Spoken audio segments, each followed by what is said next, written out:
James Crapia from the Oregonian. Joe, just give us an update on each of the quarterbacks now that the composition of the room is a little different. What are you seeing out of each of them? And for Robbie specifically, just given that he's splitting time with baseball, it's not unprecedented, but how is he going about doing that? Yeah, I think we've got a lot of ability and talent in the room. AB's is the guy with the most experience and productivity on this level. So he's doing a real nice job, digesting the information, taking it on the field and being real productive, with, Robbie, Butter, and Ty.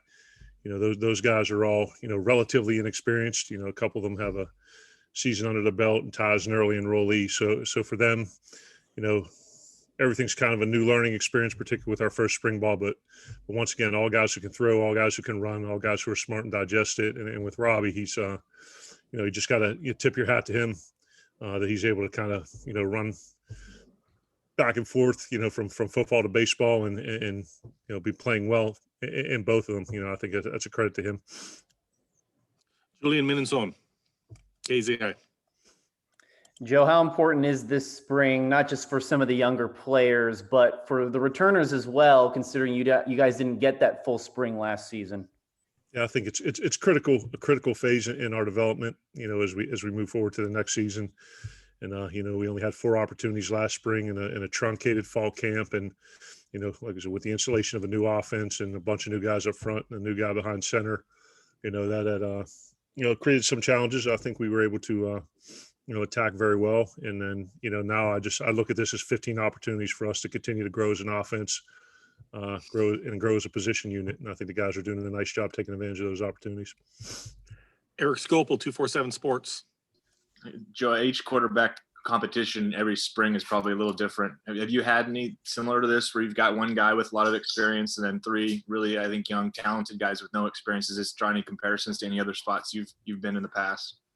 This is year 23 or 24. So I'm sure there was one along the way, but yeah, the situation where there's an incumbent, a guy with a ton of experience and a ton of production, and really, really below them, just a bunch of young guys who really need every rep that they can get, to help maximize their ability. And, they've all been growing with each practice, and Brad Yaff adds a lot of value to our room as well. So I'm sure there have been some, but, everyone is a little bit unique in and of itself. And Thorburn, registered guard. You have a unique situation at wide receiver, obviously with a group of super seniors with so much experience leading the way, and then some of the highest ranked recruits in program history at that position. What does that competition look like early on? Yeah, that's a new term, super senior. I've not heard. That's for the guys coming back. I like it. All right. Yeah, it's you hit the nail on the head. A bunch of guys that are, upperclassmen with a bunch of experience and productivity, and meshing that together with guys who have been here and maybe haven't seen the field as much, and certainly, not just a receiver position, but across the board, skill and line. Those mid-year enrollees, I mean, it's critical in their development, getting the spring practices, getting the strength and conditioning, and then having all the summer and fall camp, having those guys be a step ahead. So they're continuing to push each other. The older guys are helping the younger guys, and that speaks to the culture of the program, to have competition, but still working to be good teammates. But yeah, we're definitely excited about both the returnees and certainly the incoming guys as well. Matt Preem, 247 Sports. Aside from quarterback, you've got almost every guy back, a lot of experience. I guess, what do you typically expect in a year 1 to year 2 jump and improvements in your offense? What are you hoping to see from a jump standpoint?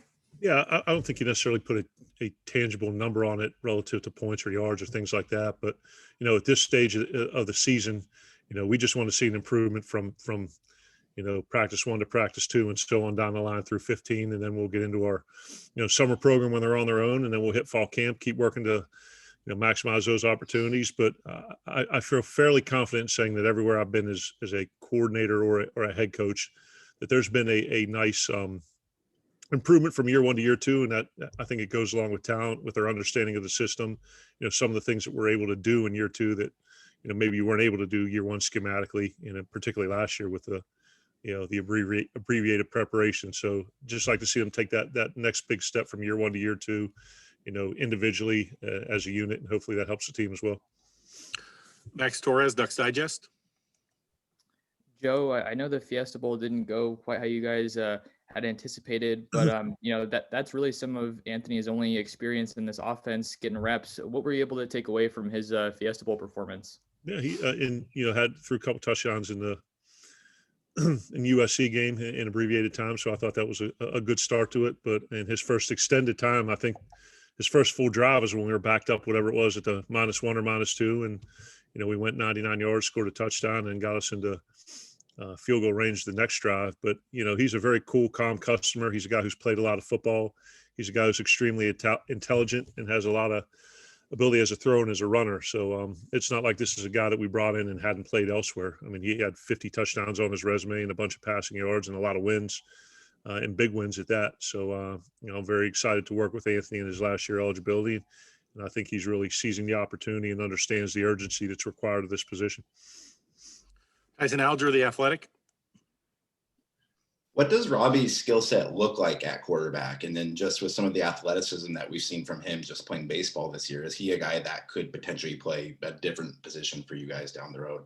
No, that hasn't been discussed. Robbie's a quarterback, but the first thing you look at him in a football uniform or on the diamond, he's a big, physically imposing guy. 6'3", 6'4" plus. Pushing 235 pounds, can run like the wind. He's got a very strong arm. Like any young guy, it's really the ability to digest the information of what we're doing and how teams are attacking us and how that all goes together on the practice field, and it happening in a very small amount of time, as it pertains to decision making. So every meeting, every rep, every practice, we're seeing Robbie get a little bit better. And like I said, it's a credit to him that he's able to perform well during spring ball and also help Coach Waz and the baseball team out as well. James. With Troy and Dante, I know you like to start guys at one spot, Joe. So is one at the X and one at the Z? I mean, they're similar body size and they lend themselves to the outside, but are they on the outside or is one at the Y, or how you lining them up so far? They're both working outside receiver positions right now. Dante at the X. I'm sorry, Troy at the X and Dante at the Z. But with certain formations, they'll get work at the at the other spots. And Coach BMAC does a good job with everybody cross-training guys. So necessarily it's not the next guy at that position maybe that goes in with the next best guy. So yeah, to answer your original question, James, they're both starting outside right now. Eric.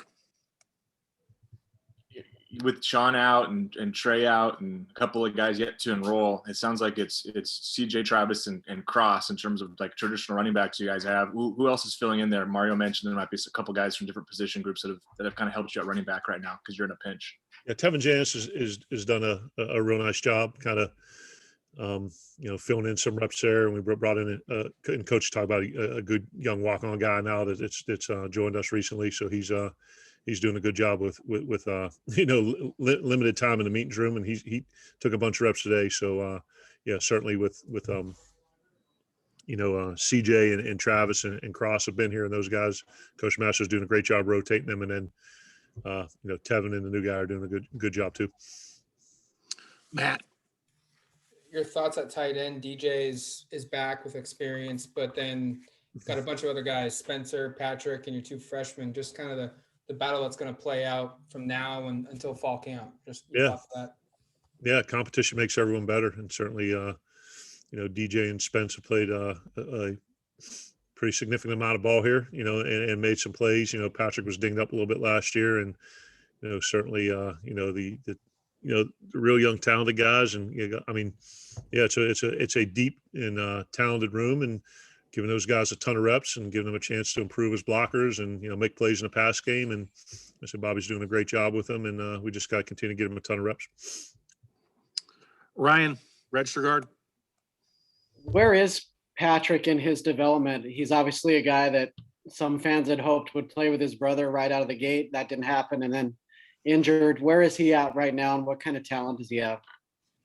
I think Patrick's obviously has all the physical tools, big, strong guy, physical in the run game, can get open and catch the ball well, very natural hands. And I think in his development, missing a little bit of time, he's just maximizing these opportunities of spring ball to improve his fundamentals and technique, the knowledge of the offense, and then making plays. So I don't say it's starting over from scratch because that's not necessarily the case, but I think you see him getting his feet back underneath him and kind of getting reaccustomed to the physicality and the speed of the game. But he's certainly a guy that possesses a lot of talent, and he'll take full advantage of these 15 opportunities. Time for two more. Max Torres, Ducks Digest. Joe, Travis was one of your guys' best weapons last year, really just doing everything that you could ask for him, it seems like. What are you looking to see from him as far as, his next step? No, I think it's just a continued development of his skill set as a running back, which he did a very, very nice job. And I think you see he's a guy that can create matchup issues when he's, being covered by a linebacker or a safety. So certainly I think it's incumbent upon us to make sure we're doing the things schematically, to not just Travis, but to maximize all of our guys' abilities and put them in a position to be successful and make plays. And he's a guy that gives us a lot of schematic flexibility in terms of where we can put him and what we ask him to do, because he's definitely a very exciting playmaker. Last question goes to James. Just what are you looking for the next 3 practices in particular, Joe? Because Mario was saying there'll be a week from Saturday. It'll be the first scrimmage of the spring. So with these next practices being in full pads, but particularly at the quarterback position, what are you looking to accomplish in that spot? And as you try to make decisions about rotations, particularly with the twos, and if there is going to be separation amongst the 3 young guys, what are you looking for over the next week or so? Yeah, we're still in installation phase right now. So, we go the 2 midweek practices, we'll install. And then on the Saturday, we do a review of those days and then kind of a comprehensive review. So we'll continue doing that. Like I said, taking the information from the meeting room to the field and be able to apply it with physicality and precision. But from the quarterback position, just talking to those guys about being able to understand what we're doing and why, how we're attacking the defense, being able to produce explosive plays while minimizing turnovers, right? And then the same thing from an intangible standpoint, gaining the confidence of their teammates and in protecting the football. So those are all the things that we got to grade those guys on. Thank you, Coach. Appreciate your time. All right, guys. Thank you very much. Have a great day.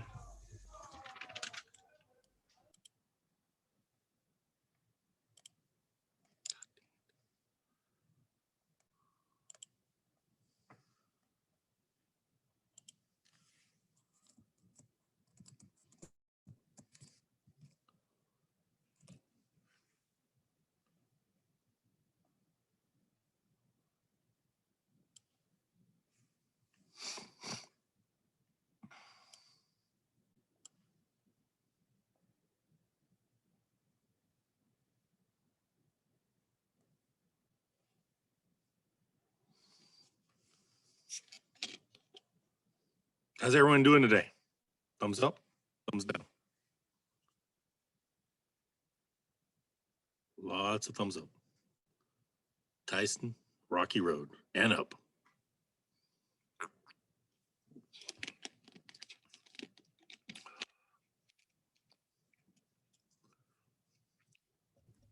It's awful blurry, Tyson. I don't know what you got there.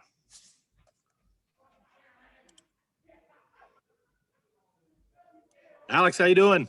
Good. How about yourself? Doing good. You popped up out of nowhere there. Let's get it started with some questions for you. And we will start with Max Torres from Ducks Digest. Alex, one of the things that Coach Mirabal was talking to us about is just how much different this spring looks, seeing that you guys have so many of those early enrollees, being able to both bolster the depth. How do you think that has helped your guys' group, and what are you maybe seeing from some of the young guys? Yeah, I think it's always really good to have a lot of bodies in spring ball, especially at the O-line. And those guys are doing really well. I think especially the guys that came in a little bit earlier during the winter time, they really attacked the playbook, and that's the one thing that all the older guys told them is the quickest way on the field is knowing what you're doing and why you're doing it. So it starts with the playbook, and I think they've all really attacked that. And taking pride and ownership in knowing and trying to master the playbook. That's hard to do. They're really should be seniors in high school. So you got to kind of still keep that in mind, that they're learning a college offense and stuff's getting thrown at them left and right. Especially with school and stuff too. That's a lot. But all of them are handling it really well. And I think having a lot of depth is great, because you can try guys at, new positions. You can move guys around. And spring is really a time where you get to see guys if they improved a lot from the past season. And I think that's really important. Ryan Thorburn, register guard. Alex, with all the starters back from last season, do you feel like you guys are now kind of an experienced unit, a veteran unit, or because it was kind of a wonky season and a short sample size, do you feel like you guys are still kind of new to this whole thing? I think the best way is probably calling us experienced. I don't think we've earned the veteran tag yet. I think you gotta play quite a few more games and perform really well in those games to be considered a veteran unit. But I'd say we're definitely experienced. We got to see a lot of stuff last year. We're grateful to play in a Pac-12 championship game and a New Year's Six game. So that was really good experience for all of us. Played some really talented defensive linemen, front seven. So I think we grew a lot last year. We certainly learned a lot. So we just got to carry that over to this spring and fall camp and all the way in and through the season. Eric Scopel, 247 Sports. Another one of the things that Coach Mirabel was talking about was how difficult it was to kind of like simulate plays with your hands in practice, do certain things. How much of that is different this spring, and how much could that help you guys as a group just get better from a technical and fundamental perspective? Oh, it's definitely a lot better. I think when he was talking about that, he was talking about striking the med balls, correct? Yeah. So he, that it was kind of hard with all the protocol stuff in the summer. You really have to, make do with what you got, and we couldn't really strike anybody and do stuff with that. And obviously that's critical to offensive line play, as everybody knows. So definitely it was tough. So you really had to simulate that in different ways, just kind of go on air. But obviously that's air doesn't hit back. So, and D linemen definitely hit back. So that's a big thing. And, this spring it's pretty much, it's normal right now with what we're doing. It's just a normal spring. So we're getting a lot more reps at inside run with the D lineman. I think that's really, really helping us as an O line and a D line. James Crapia, the Oregonian.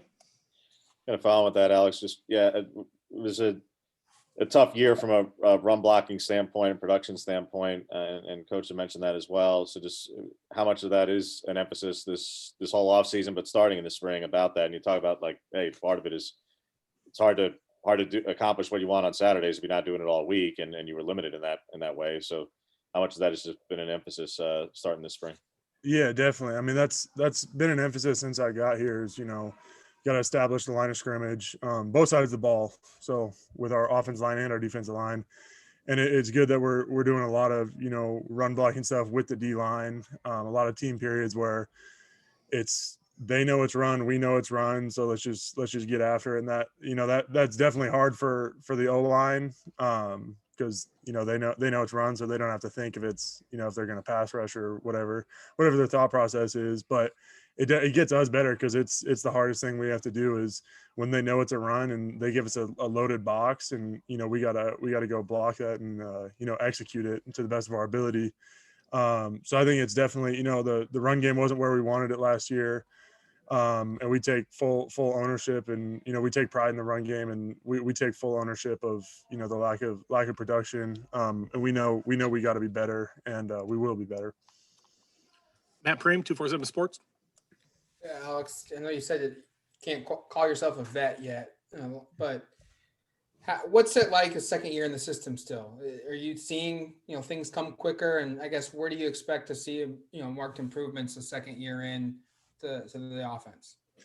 Yeah, definitely. I mean, last year was just a really 5 new starters. That's tough to, come in and, strive to perform at the same level that, the guys before us, the really, really great and elite offensive lines, or one of the greatest and most elite offensive lines in college football, in 2019.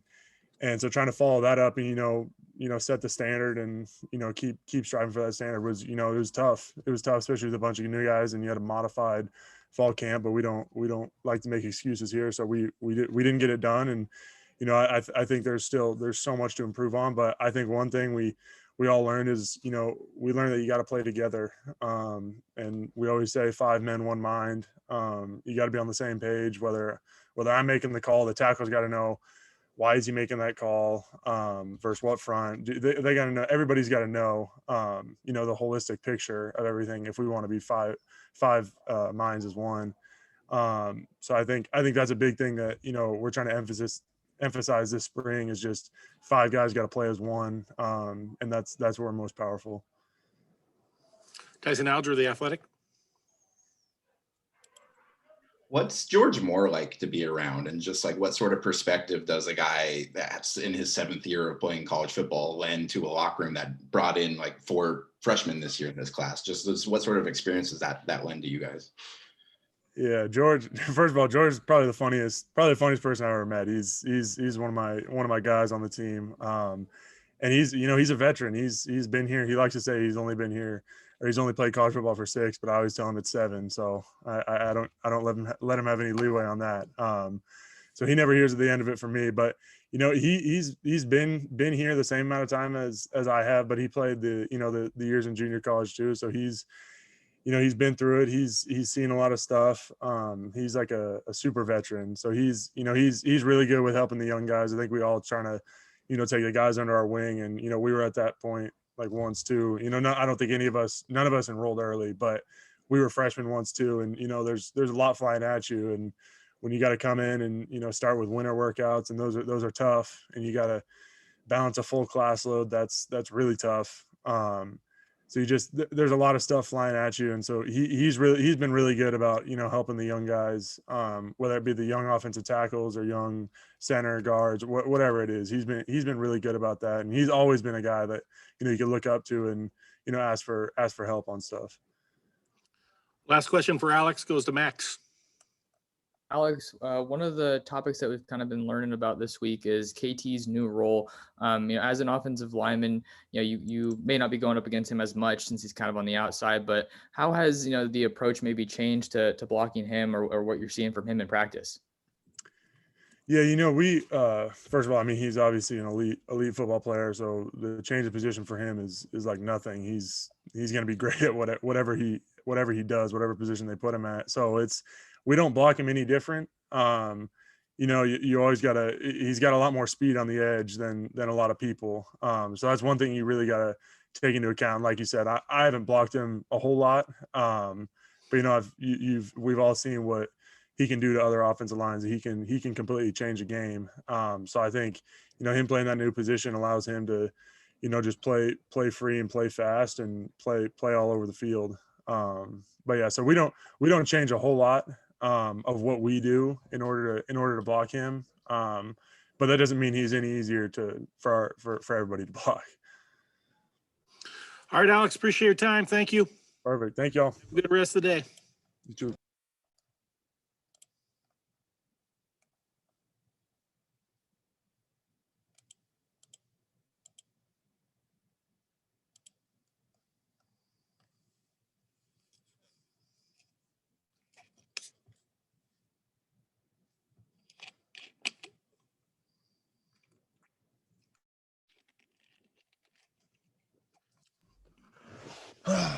Johnny, how you doing? Good. Good to see you. Yes, sir. All right, let's get rolling. Get a bunch of hands up already. So let's get started with James Crapia from the Oregonian. Johnny, take me back to after the game in Scottsdale, Glendale. I'm getting confused. Glendale, man. You were the last one off, and that looked like that might have been the end, just in terms of how you were taking it in. What went through your mind in the days after, and then ultimately deciding to come back? I just know the decision was weighing heavy on me, whether coming back or not. And, just seeing that confetti go in the air and it wasn't us celebrating, I think that kind of just sat with me the wrong way. And, I was kind of just taking everything in for my decision. And ultimately that helped make my decision because I didn't want to end that way as a Duck. And, I want to do great things here. Eric Scopel, 247 Sports. Johnny, how strange is it? I guess you go into last year thinking for the longest time that's your last season, and then for you and Jalen both to both be back this year. Kind of how weird is it that you're back for another year? And obviously you had probably thought that you wouldn't be here maybe around now last year this time. Yeah, it's interesting. Obviously, I'm allowed to be around a lot more of these younger guys that I wouldn't have been able to meet. So it's real good. I'm able to lead and have knowledge of the game and continue to get better as a player. So it's weird, but I look at it as an opportunity for me to get even better, so that when I get to the next level, I'm more polished and ready to go. Julian Minnesota, KZI. Piggybacking off of that, Johnny, what are some of those things that you want to do this year to improve, to get ready for that next level? Overall, get better as a player. I think definitely learning more defenses, higher level defenses, and just how things work. Besides just the back end, learning blitzes and the different things that defense is key. I think that's going to be big for me, and just continue to get better and polish my game. Max Torres, Ducks Digest. Johnny, a couple guys that have everybody buzzing are the early and really freshmen, Troy and Dante. What's it been like being around them, and what have you seen from them in spring football? It's been great. They're hungry. They've been going at it, getting after it every day. Troy's popped out a lot. His hands is second to none from what I've seen. Dante's doing a great job. He continues to get better. He's making plays for us. I think he's going to be a great player here. So they're both doing a great job. I think they're taking in a lot of the coaching and, going with us on this ride.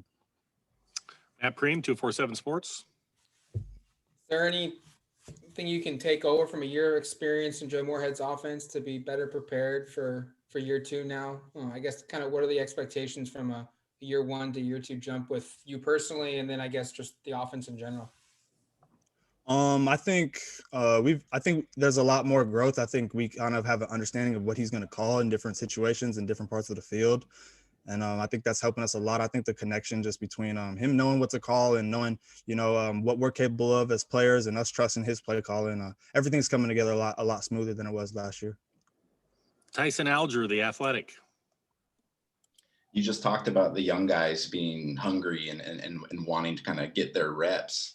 This wide receiver position has gotten progressively deeper throughout your entire time here. Like, what's that like now, though, as a guy that you're back, you're still fighting, you still want to be top dog while you have way more guys to fight off than you did at the start of your career? It's fun. I love it, honestly, because there's a lot of stuff you can learn from other people. It's just good to have good dudes in the room and more athletes that you got to compete with to ensure that you got to earn your job. It's not just given to you. So that's something I'm gonna have to do when I get to the next level, deal with competition. So that's something I thrive off of, and it's going to continue to get this room better.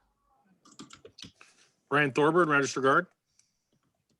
Johnny, obviously transferring is part of the game these days, especially at quarterback, but I'm just curious what your emotions were with Tyler, your guy from Arizona, leaving, and now what your chemistry is with Anthony Brown now that he's been here for.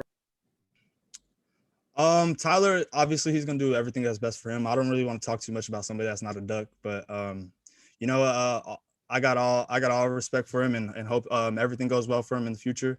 But Anthony's doing a great job. He's continued to get better and, dive into this playbook and run this team like he should. Eric Scopel, 247 Sports. Staying with quarterbacks, what can you say about the three freshmen who obviously not a lot of people have seen? They haven't played college games yet. What have you seen from those three guys? And then Robbie, can you imagine doing two sports like that and juggling it? How difficult is that, and impressive that he's been able to do so? They're doing a good job. Practice is exciting. That we see a lot of playmakers and Ty, Robbie, Butter, they're all doing a great job. And I think Robbie being able to juggle baseball and football and school at the same time is impressive, and he's doing a great job too. James, the Oregonian. Ask you about a couple of the corners you're going up against, Johnny, especially with Demo gone. Just what do you see from DJ and Dante, since he didn't get a chance to really do a whole lot last year before getting hurt? What do you see from those guys? DJ is definitely a sleeper. He brings physicality and he brings that energy to the defense. I love the way he's been playing. He's continued to get me better even last year, but he's continued to do that this year. Obviously, Mikhail's doing a great job over there. Dante's doing an excellent job. He's, he had a lot of injuries last year, but he's making strides this year and diving into his playbook and getting us right and getting us better. Eric Scopel. What do you perceive the ceiling for this group to be? I mean, I look at it and think you've got you and Jalen back two guys who've been here a long time, a lot of experience, a lot of plays made. You've got Micah and Devin, two guys who showed quite a bit last year, and then some really good, exciting young players, a couple that just enrolled. I mean, it seems like sky's kind of the limit. I mean, how do you look at this group and get excited just thinking about what you guys could achieve? It's funny you say that because, you know, our saying as a group is no limit. We break that down every day. So, you know, the sky is really the limit for us. I think we could be one of those groups that goes down in history. When you look back, you know, one of those like Bama where they have Jerry Jeudy and, you know, and all these players that go there, you know, we're going to be one of those groups that's talked about for a long time. James? Like way outside the box here, Johnny, unrelated to spring specifically, but as an older guy, name, image, likeness is coming up now for players, for all athletes, and it's really going to be talked about the next 90 days. It's literally being discussed in the state today in about 20 minutes. How aware are you guys of this stuff? I mean, I know KT's thinking about some of this, and he should be. Yeah. I know that. So how much are you as a senior, since you've been here for 4 years and you haven't had a chance to deal with this? It's going to change for you in like 90 days. So how much of this is part of your thought process of what the future could look like for all you guys? It's interesting. Just seeing, you know, the opportunities players have now to get some money in their pocket, different stuff like that. You know, it's cool, but, you know, my focus is ball. That's my number one focus, ball in school or get my degree. So, you know, that stuff will come, you know, as time goes on. But, you know, my focus is football and school at the end of the day. Last question, Tyson Alger. Just in this unique year of college football that's coming up, what are the dynamics like in a locker room where you're 5 years older than some of your teammates? I'm sure George Moore is 6 or 7 years older. I mean, like there's such just like a wide range of ages in this locker room. It's cool. It's interesting because I remember I was one of those young guys with dudes like Royce Freeman in the locker room, and you know, it's just fun. You know, we get to see a lot of different perspectives, and you know, the younger guys get to learn a lot from the older guys. So I think it's going to do nothing but make this team even stronger and help us win games. Thanks, Johnny. Appreciate your time. Appreciate you guys. Have a good rest of the day. You too.